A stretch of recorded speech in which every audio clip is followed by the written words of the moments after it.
विद्यार्थियों और प्रतिभागियों नमस्कार। आज की क्लास में मैं प्राध्यापक शांतिलाल बिश्नोई आप सभी का हार्दिक स्वागत करता हूं। मैं आपसे निवेदन करूंगा कि आप SLB हिंदी ट्री की YouTube चैनल पर जितने भी वीडियो आ रहे हैं उसको बड़े मनोयोग पूर्वक पूरा देखें। आपको हर चैप्टर सही ढंग से समझ में आएगा। आज का अपना शीर्षक है संधि परिचय। शीर्षक का नाम है संधि परिचय और संधि का अर्थ, संधि का शाब्दिक अर्थ होता है समझौता। संधि का शाब्दिक अर्थ होता है समझौता, यानी मिलना, समझौता करना क्या कहलाता है? संधि। तो संधि की परिभाषा आप देखिए कि दो वर्णों के मेल से उत्पन्न विकार, दो वर्ण मिलते हैं। आप वर्ण कह सकते हो, अक्षर कह सकते हो, यानी दो अक्षर मिलते हैं, दो वर्ण मिलते हैं, उनके मिलने से जो विकार उत्पन्न होता है, एक नया शब्द बनता है, उसे अपने क्या कहते हैं? संधि कहते हैं। अब देखिए इसमें क्या है कि जैसे शब्द है हिम प्लस आलय, यहां पर हिम प्लस आलय एक तरीके से दो शब्द है, लेकिन मिलन किसका हो रहा है? यहाँ पर मैं के ए का और आलय के आ का, यानी इन दो वर्णों का मेल हो रहा है। इन दो वर्णों का मेल हो रहा है। प्रथम शब्द के अंतिम वर्ण का और दूसरे शब्द के प्रथम वर्ण का। आप ये कह सकते हैं कि पूर्व पद के अंतिम वर्ण का और उत्तर पद के प्रथम वर्ण का जो मेल होता है और उसके द्वारा जो विकार उत्पन्न होता है उसे अपने क्या कहते हैं? संधि। जैसे हिम प्लस आलय, इन दोनों से शब्द, यहाँ पर मैं में मात्रा है ए की और यहाँ पर आलय में है आ की। ये दोनों मिलकर क्या बन गए? ए और ए मिलकर क्या बन गए? आ बन गए। तो इनका शब्द क्या बन गया? हिमालय। शब्द बन गया हिमालय। उसी प्रकार आगे शब्द है जगत प्लस नाथ। तो यहाँ पे तो अ और आ दोनों स्वर मिले थे, यहाँ पे तय क्या है? व्यंजन है, और आगे न भी क्या है? व्यंजन है। तो यहाँ पर व्यंजनों का योग हो रहा है, तो यहाँ पे व्यंजन संधि मानी जाएगी। ये शब्द क्या होगा? जगन्नाथ। तो ये इस प्रकार वर्णों का मेल होता है। अब आप देखिए संधि भेद। परिभाषा हमने पढ़ दी कि दो वर्णों के मेल को या दो वर्णों या अक्षरों के मेल से जो विकार उत्पन्न होता है उसे अपने क्या कहते हैं? संधि। अब है संधि के भेद। हिंदी में मुख्यतः जो संधि मानी जाती है स्वर संधि, व्यंजन संधि और विसर्ग संधि। स्वर संधि, इसमें स्वरों की बात होगी, मेल होगा वो स्वर का स्वर से होगा, चाहे लघु हो चाहे दीर्घ हो, और स्वर को संस्कृत में कहते हैं अच। संस्कृत में अच कहते हैं, तो ये स्वर संधि संस्कृत में अच संधि कहलाती है। उसी प्रकार व्यंजन है, इसको संस्कृत में क्या कहते हैं? हल। तो ये हल संधि कहलाती है। इनमें व्यंजनों का व्यंजन से मेल होगा। जबकि विसर्ग संधि है, इसमें क्या होता है? विसर्ग का मेल या तो स्वर के साथ या फिर व्यंजन के साथ विसर्ग का मेल हो रहा है, तो वह कहलाएगी विसर्ग संधि। अब आज अपन पढ़ते हैं आज की क्लास में पहला भेद स्वर संधि। स्वर संधि में क्या है? दो स्वरों के मेल से उत्पन्न विकार। विकार तो होता है, लेकिन विकार कैसा होता है? दो स्वरों का विकार होता है। जैसे ए बराबर आ बन गया, या आ मिलके आ बन गया, या ई मिलके ई बन गया। कहने का तात्पर्य यह है कि जहां पर स्वरों का मेल हो तो वहां पर कौन सी संधि कहलाएगी? स्वर संधि। अब स्वर संधि है, उसके भी मुख्यतः कितने भेद है? 5 भेद। मुख्यतः स्वर संधि के भेद 5, जिसमें दीर्घ का अर्थ बड़ा। आप इन शब्दों से ही समझ लीजिए कि दीर्घ का अर्थ बड़ा, मतलब अ छोटा ए फिर छोटा, दोनों का योग हो के बड़ा। ई छोटी हो बड़ी, ऊ छोटा हो बड़ा, मतलब दीर्घ में ऐसा हो जाएगा। वृद्धि का अर्थ है बढ़ोतरी करना, तो उसमें क्या है? वृद्धि होती रहेगी, बढ़ोतरी होती रहेगी।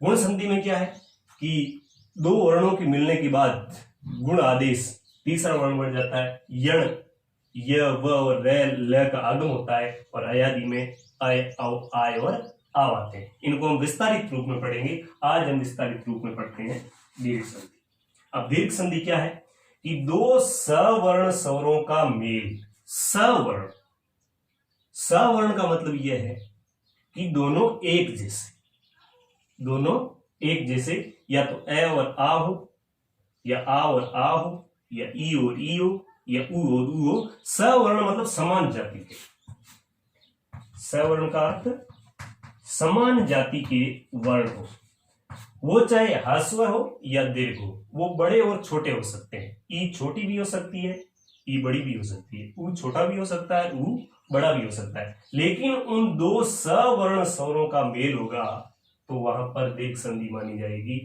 इनमें याद रखना है अपने को, सवर्ण याद रखना है। कहने का तात्पर्य यह है कि सवर्ण का मतलब क्या है कि ए के बाद ए हो सकता है, आ हो सकता है, ई के बाद ई हो सकती है, उ के बाद उ हो सकता है, लेकिन उ के बाद ए नहीं हो सकता, या फिर आ के बाद ई नहीं हो सकती। सवर्ण वही माने जाएंगे जो एक जैसे होंगे। जैसे आप यहाँ पे देखिए, यहाँ पर ए और आ का पूरा विवरण दिया हुआ है, उ का पूरा विवरण है, ई का पूरा विवरण है। तो यहाँ पे देखिए आप समान स्वर है, ए और अ मिलके क्या बना, आ। जैसे देखिए अन्न, अन्न में ए और अभाव में अ और ए मिलके दोनों क्या बन जाएंगे, सब क्या बनेगा, अन्नाभाव। तो यहां पर क्या हुआ, ए और ए मिलके क्या बन गया, आ। दूसरा उदाहरण देखिए, अ और आ मिलके भी क्या बन रहा है, आ। जैसे शिव प्लस आलय, तो यहां पर व का ए और आलय का आ दोनों मिलकर ही क्या बनेंगे, आ बनेंगे। फिर आ प्लस ए से भी क्या बनेगा, आ बनेगा। जैसे विद्या, विद्या में आ है और अर्थी में ए है, लेकिन दोनों मिलके क्या बन रहे हैं, विद्यार्थी। फिर आ और आ में दोनों देखिए, यहां पर आ है और यहां पर भी आ है, तो विद्या में क्या है, आ, और आलय में क्या है, आ। दोनों मिलके क्या बन रहे हैं, आ बन रहे हैं, मतलब दोनों मिलके विद्यालय शब्द बना रहे हैं। तो कहने का अर्थ यह है कि ये जितने भी है ये सवर्ण जाति के स्वर है, और इनसे मिलने के बाद चाहे ह्रस्व है चाहे दीर्घ है, ये दोनों मिलने के बाद क्या हो जाते हैं, दीर्घ हो जाते हैं। तभी ये संधि क्या कहला रही है, दीर्घ। ए और आ के बाद ई का देखिए, छोटी और बड़ी दोनों मिलने के बाद क्या बन रही है, बड़ी, यानी दीर्घ हो रहा है। चाहे छोटा है चाहे बड़ा है, बनेगा क्या, बड़ा ही बनेगा। जैसे गिरी प्लस इंद्र, तो गिरी प्लस इंद्र में छोटी मात्रा है और दोनों छोटी मात्रा है, गिरी में भी छोटी और इंद्र में भी छोटी, और दोनों मिलके क्या बन जाएगी, बड़ी, और शब्द क्या बनेगा, गिरिंद्र। शब्द क्या बनेगा, गिरिंद्र बनेगा। उसी प्रकार ई और बड़ी, छोटी बड़ी क्या मिलेगी, बड़ी मिलेगी। जैसे गिरी प्लस ईश, गिरी प्लस ईश, और शब्द क्या बनेगा, गिरीश।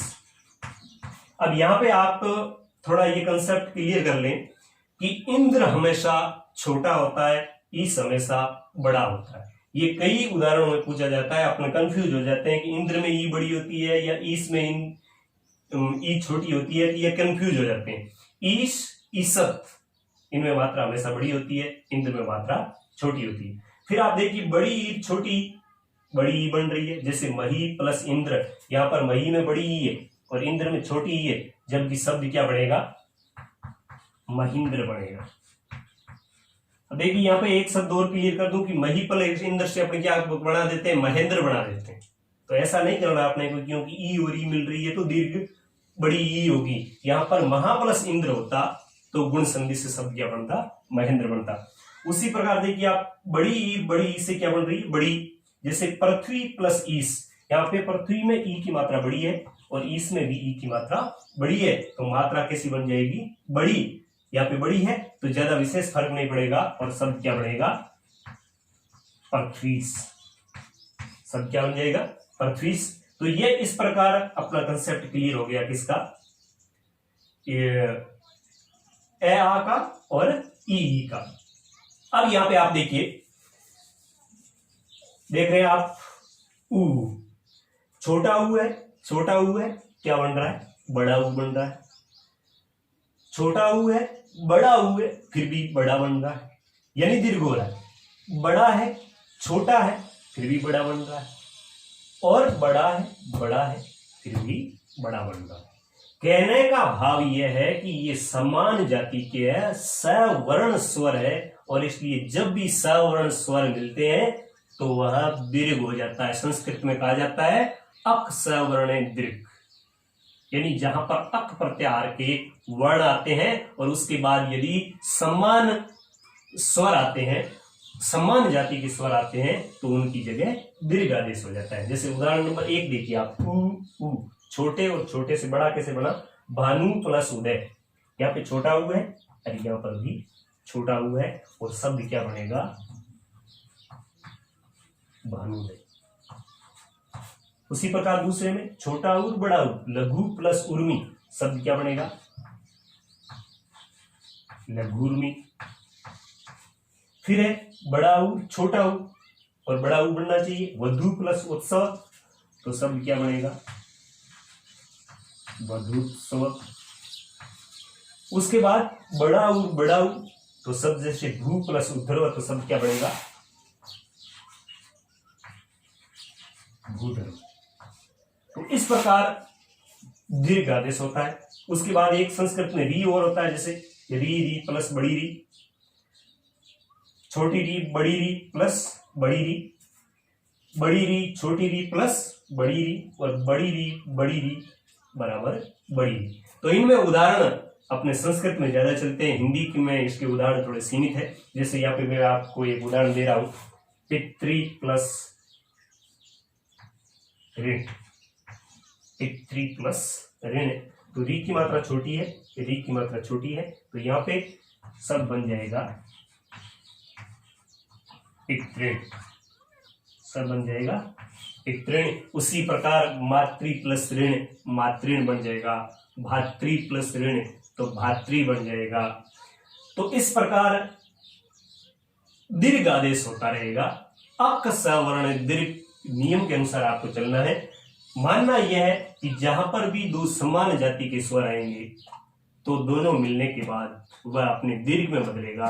ए आ का कोई होगा तो आ ही बढ़ेगा, ई दोनों में से कोई होगी तो बड़ी ई ही बढ़ेगी, ऊ दोनों में से कोई होगा तो बड़ा ऊ ही बनेगा, और वी जहां पर दो का मेल होगा तो वहां पर बड़े री बनेगा। इस प्रकार ये दीर्घ संधि का अपना चैप्टर आज का पूरा हुआ। उम्मीद करता हूं कि आपको ये सही ढंग से समझ में आया होगा। आगे की क्लास में अपन पढ़ेंगे वृद्धि संधि। तब तक के लिए नमस्कार।